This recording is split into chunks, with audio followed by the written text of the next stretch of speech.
You're special, so you need a special place. That's how she explained why I didn't have a bed. I believed it was because of our poor neighborhood, until I found old videos where I'm talking to someone who isn't visible in the frame. Growing up, I never questioned much about my living situation. Our house was small, cramped, and definitely not in the best part of town. The paint was peeling off the walls, the floorboards creaked with every step, and the heating barely worked during winter months. When my mom told me I had to sleep in the hall closet, I just accepted it as another quirk of our difficult circumstances. The closet wasn't even a walk-in. It was maybe 4 feet wide and 6 feet deep, with a single shelf running along the back wall.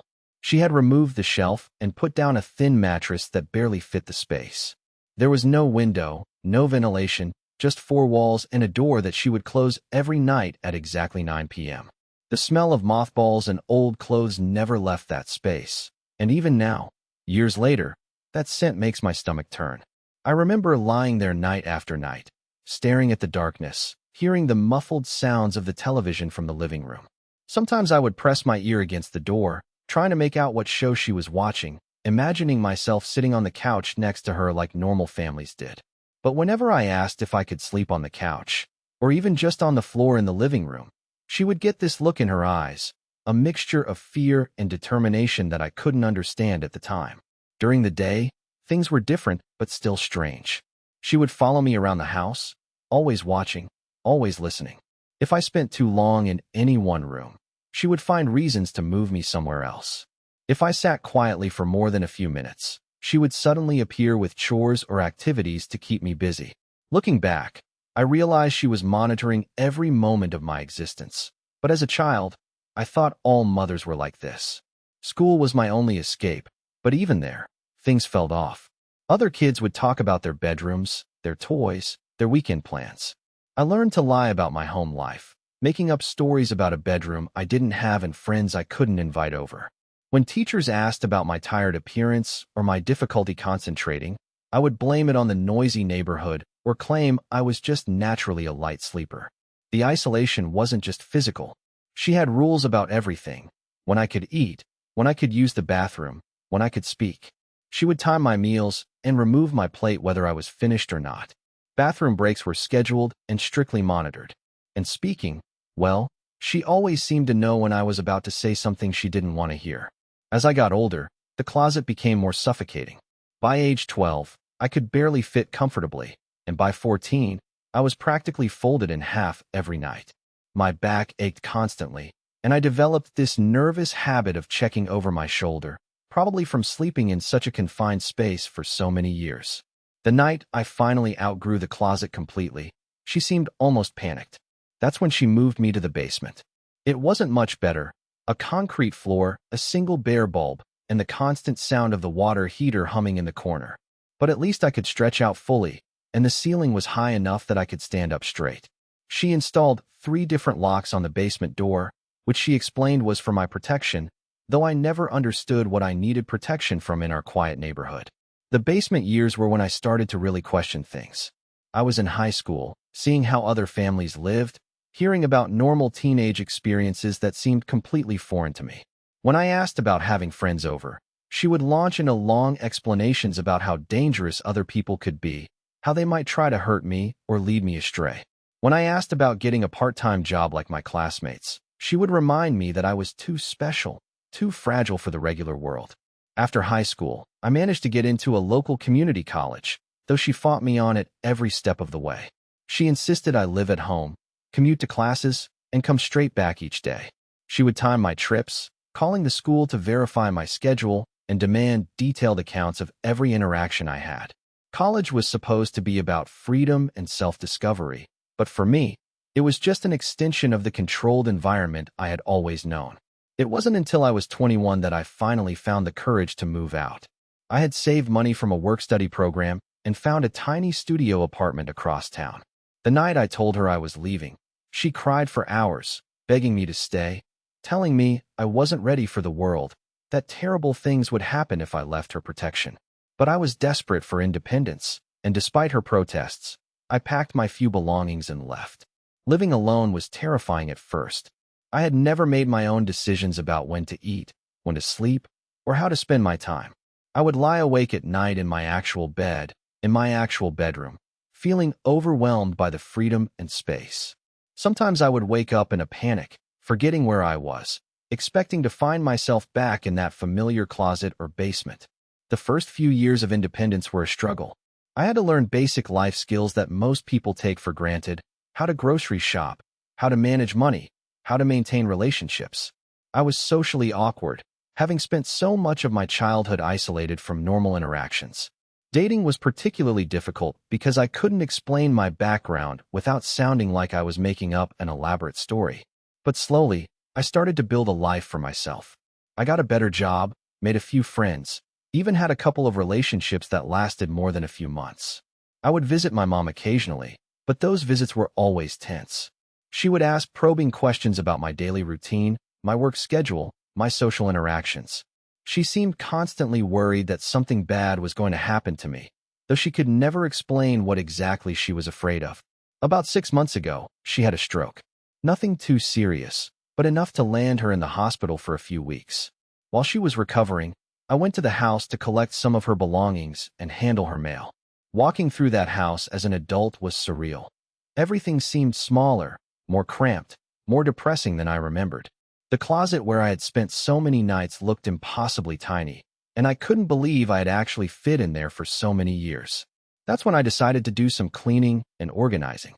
The house was cluttered with decades of accumulated stuff, and I figured it would be helpful to sort through things while she was in the hospital. I started in her bedroom, going through old papers and documents, trying to organize her financial records and medical information. In the back of her closet, behind boxes of old clothes and forgotten household items, I found a cardboard box that I had never seen before. It was taped shut and had my name written on it in her handwriting. Inside, I found things I didn't even know existed: baby photos, elementary school artwork, report cards from teachers I barely remembered. But at the bottom of the box, I found something that made my blood run cold. There were VHS tapes, maybe a dozen of them, each labeled with dates from when I was very young. The earliest one was dated when I was about 3 years old. I hadn't seen a VCR in years, but I managed to find one at a thrift store and brought it back to the house. What I saw on those tapes changed everything I thought I knew about my childhood. The first tape showed me as a toddler, playing in what looked like our old living room. But I wasn't playing alone. I was having conversations, animated discussions with someone who wasn't visible in the frame. I was laughing, asking questions, responding to things I was apparently hearing. To anyone watching, it would look like I was talking to an imaginary friend, but the conversations seemed so real, so detailed, so consistent. On tape after tape, the pattern continued. Me at age 4, 5, 6, always engaged in these intense conversations with an invisible presence. Sometimes I would be sitting quietly, apparently listening to something only I could hear. Other times, I would be gesturing, explaining things, even appearing to take instruction from whatever I was hearing. The most disturbing part was watching my mother's reaction in the background of these videos. She would hover nearby, clearly distressed, sometimes leaving the room entirely when my conversations became too animated. In a few of the later tapes, I could see her writing frantically in a notebook, documenting everything I was saying and doing. Update 1. I spent the entire night going through those tapes, and the picture they painted was nothing like the childhood I remembered. According to the timestamps, these conversations with my invisible friend continued for years, well into elementary school. But here's the thing, I have no memory of any of this. None whatsoever. The next morning, I started digging through more of her belongings, looking for that notebook I had seen her writing in. I found it in her nightstand drawer, along with several others. Her handwriting was meticulous, documenting every single conversation I had apparently had with this invisible presence. The entries were detailed, almost clinical in their precision. According to her notes, the conversation started when I was about 3, right after my father left. At first, she thought it was just normal childhood imagination, the kind of imaginary friend that lots of kids have. But as time went on, the conversations became more complex, more detailed, more concerning. I would apparently spend hours talking to this friend, sharing secrets, asking questions about things a 3-year-old shouldn't know about. What really freaked me out was reading her descriptions of the conversations. She had written down things I had supposedly said, responses I had given to questions from this invisible friend. Some of the conversations were about our family, about my father leaving, about things happening in the house. But others were stranger, discussions about places I had never been, people I had never met, events that hadn't happened yet. The most chilling entry was from when I was about 4 years old. She had written that I had told her my friend was sad because he had to go away soon, but that he would come back when I was older. When she asked me what my friend looked like, I had apparently described someone who sounded exactly like my father. Same height, same hair color, same voice. But my father had been gone for over a year by then, and I had been too young when he left to remember him clearly. That's when I found the medical records. Tucked between the pages of one of her notebooks were documents from a children's hospital, psychiatric evaluations, and treatment recommendations. The diagnosis was clear: early-onset schizophrenia with auditory hallucinations. The doctors had recommended immediate intervention, medication, and ongoing therapy. But according to the records, she had refused all treatment. She had signed papers declining the recommended medications, refusing the therapy sessions, and removing me from the hospital's care entirely. The final document in the file was a letter from the hospital, expressing their concern about her decision and offering to help her find alternative resources. Instead of following medical advice, she had apparently decided to handle the situation herself. Her notebook entries from that period showed her research into what she called spiritual protection methods. She had filled pages with information about isolation techniques, sleep disruption patterns, and something she referred to as cleansing rituals. The closet sleeping arrangement wasn't about our financial situation or lack of space. It was her attempt to create what she called a protected environment where, according to her notes, harmful spirits couldn't reach him. She had believed that by keeping me in a small, enclosed space, she could somehow prevent these conversations from happening. But it hadn't worked. Even in the closet, according to her records, I continued to have these conversations. She would listen at the door, documenting everything I said, every response I gave to questions she couldn't hear. The entries showed her growing desperation as nothing she tried seemed to stop what she saw as a supernatural threat to my well-being. Reading through years of these detailed observations was like discovering a completely different version of my childhood. She had documented patterns in my behavior, times when the conversations were more frequent, methods she had tried to interrupt them. Some of her attempts were relatively harmless: playing loud music, keeping me busy with activities, moving me to different rooms. But others were more disturbing. She had experimented with keeping me awake for extended periods, believing that exhaustion would somehow break the connection. She had tried dietary restrictions, thinking certain foods might be triggering the episodes. She had even attempted what she called cleansing baths, with various herbs and oils that she thought might have protective properties. The most recent entries in her notebook were the most concerning. Over the past few months, she had started writing about a deadline that was approaching. She had become convinced that when I turned 25, something significant was going to happen. Her handwriting became more frantic, her entries more frequent, as my 24th birthday approached. The final entry was dated just a week ago, while she was still in the hospital recovering from her stroke. Someone had apparently brought her the notebook because she had written a long, rambling passage about her fears for my safety. She wrote about how she had failed to protect me, how she had run out of time, how she was terrified of what might happen when I reached 25. That's when I realized my 25th birthday was next month. Update 2. I confronted my mom about the notebooks and videos when she got out of the hospital. I expected her to be embarrassed or defensive, or to try to explain away what I had found. Instead, she seemed almost relieved that I finally knew the truth. She told me that watching me have those conversations as a child had been the most terrifying experience of her life.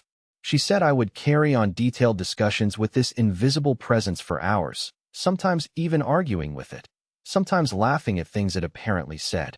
She described how I would listen intently to long explanations about things I couldn't possibly understand at that age. According to her, the conversations weren't just random childhood imagination. They were consistent, with recurring themes and an ongoing relationship that developed over time.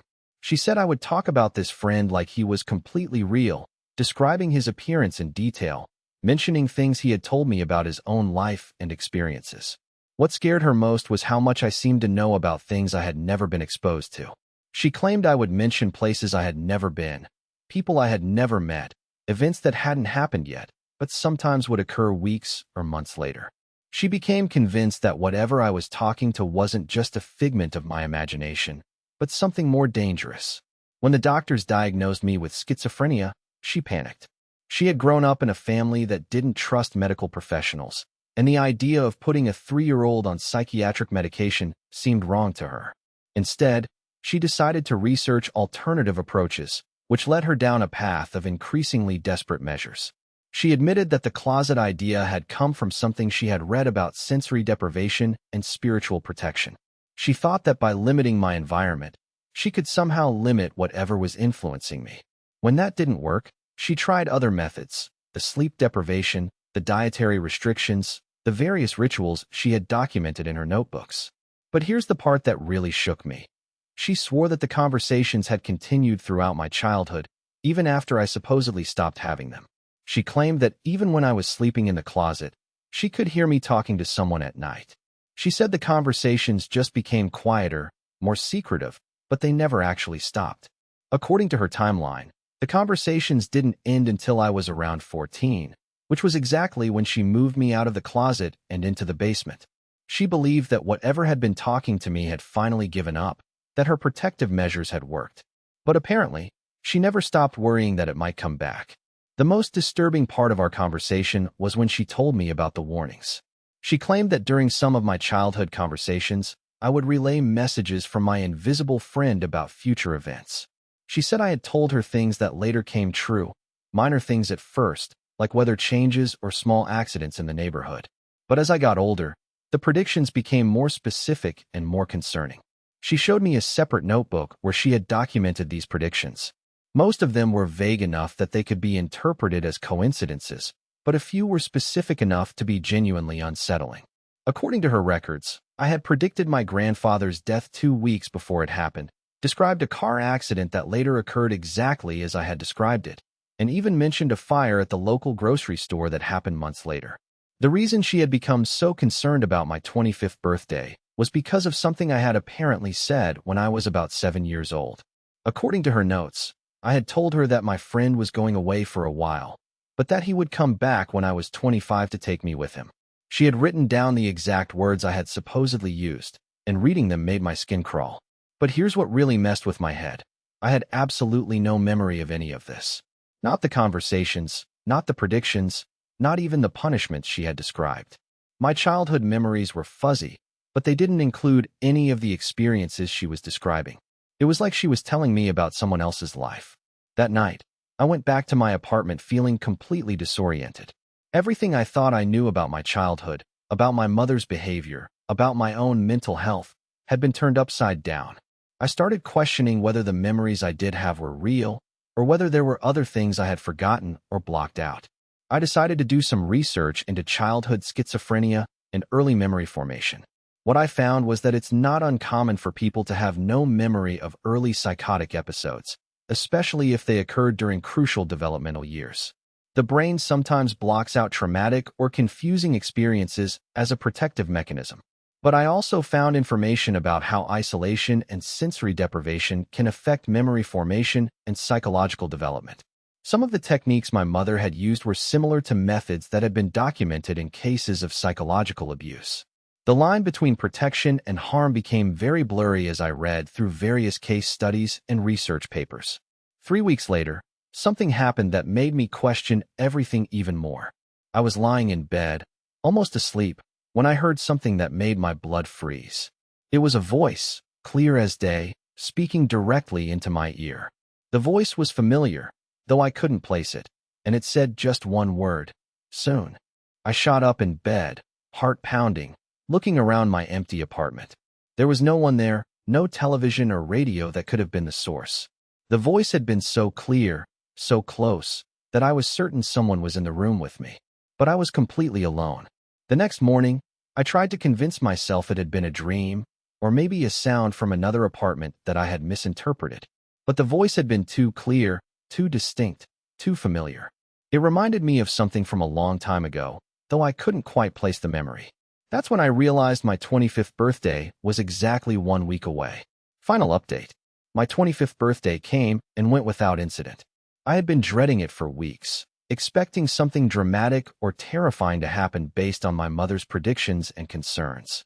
Instead, it was just another day. I went to work, came home, ordered pizza, and watched movies until I fell asleep on the couch. But 2 days later, everything changed. I was cleaning out my closet, trying to get rid of old clothes I never wore anymore, when I found a box I didn't remember packing. It was tucked behind some winter coats, and when I pulled it out, I saw my name written on it in handwriting that wasn't mine or my mother's. Inside the box were things I had never seen before: toys, books, drawings, and letters that were apparently from my childhood. The drawings were the most disturbing. They showed stick figures of me and another person, always drawn side by side, sometimes holding hands, sometimes just standing together. The other figure was always taller than me, and in several of the drawings, I had written words above it like friend and helper and protector. The drawings were clearly done by a child's hand, and they were signed with my name. But I had no memory of creating any of them. The letters were even stranger. They were written in a child's handwriting that looked like mine, but they were addressed to someone called my friend. Each letter was like half of a conversation, responses to questions I had apparently been asked. The letters talked about my daily life, my feelings, my fears, and my hopes for the future. Reading them felt like discovering a secret diary I had never known I had written. The child who had written these letters seemed lonely, scared, and desperate for connection.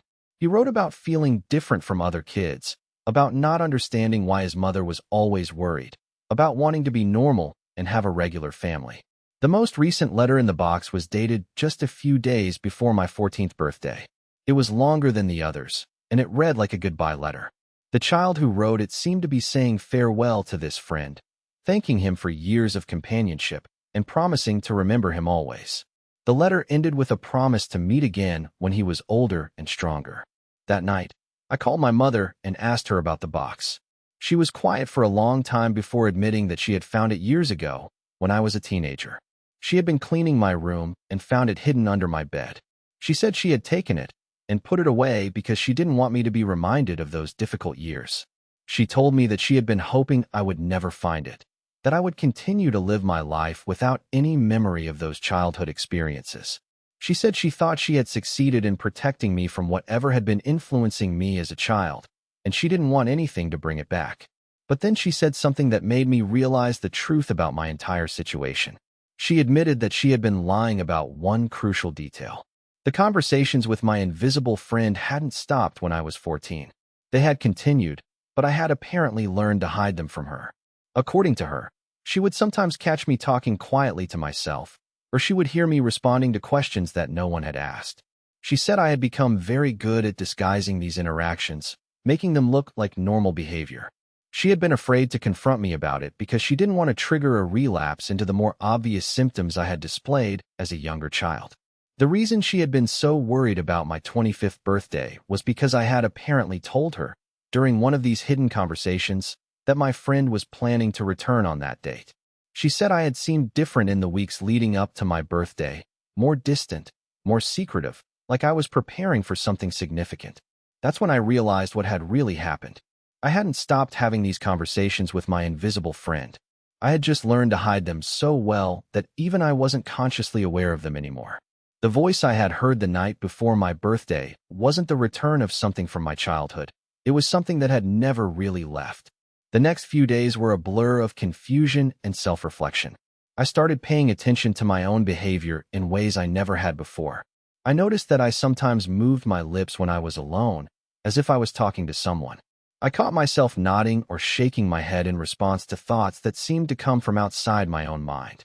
I realized that I often felt like I was being watched or accompanied, even when I was completely alone. Most disturbing of all, I started to notice gaps in my memory.